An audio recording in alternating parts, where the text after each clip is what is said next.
He called himself GhostExodus, part hacker, part internet performance artist, and all ego. In 2009, he broke into the network of a Dallas hospital, not for money, not for revenge, but for something weirder.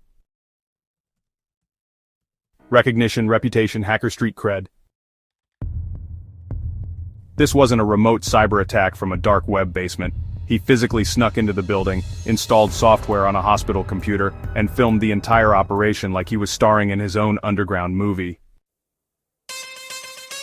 It was chaotic, reckless, and weirdly theatrical, but in the eyes of the law, it was a federal crime.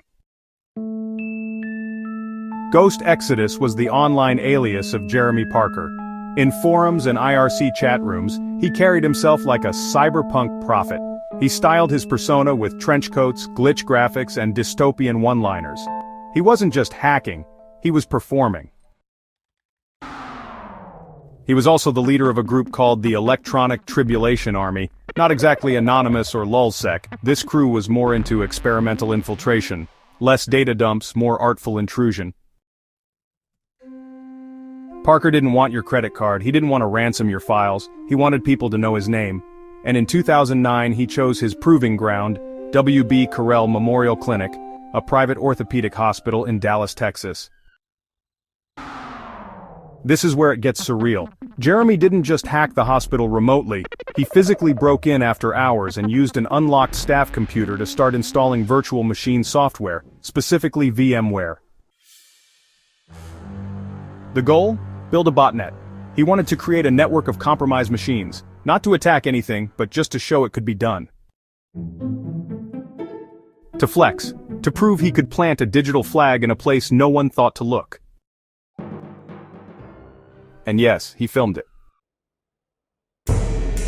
There's real footage of Jeremy inside the hospital whispering into the camera like a found footage hacker horror movie. He narrates what he's doing, clicks through system directories, even brags about leaving his mark. I'm inside the hospital, I'm planting the seeds, the network belongs to us now. There's no mask, no distortion, just him, clear as day, caught in the act, bragging to an audience he hoped would be impressed. But that audience ended up being the FBI. Shortly after the footage surfaced, authorities traced the hack back to Parker. The fact that he filmed himself inside the crime scene made prosecution pretty straightforward. They didn't even have to prove damage, just unauthorized access and reckless behavior, especially inside a medical facility, was enough. He was charged under federal statutes related to unauthorized access of a protected computer system, and in 2010, Jeremy GhostExodus Parker was sentenced to 3 years in federal prison. Now here's where this story gets interesting. He didn't actually crash anything. There were no lives endangered, no surgeries interrupted, no files deleted. But the potential risk was enormous. The idea that someone, anyone, could walk into a hospital, plug into a network, and try to build a botnet, that shook people. Hospitals have always been soft targets in cybersecurity. Legacy systems, underfunded IT departments, and a huge attack surface, from patient records to life support devices. What GhostExodus did wasn't some advanced exploit, it was a warning. One unlocked terminal, one guy with an ego and a camera, that's all it took.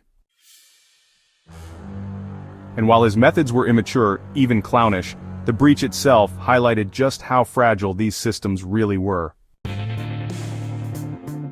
What's wild is that GhostExodus wasn't trying to cause harm. He wanted to be part of the hacker mythology. The problem is, he crossed a line. And that line was real-world physical infrastructure, the kind that people's lives depend on.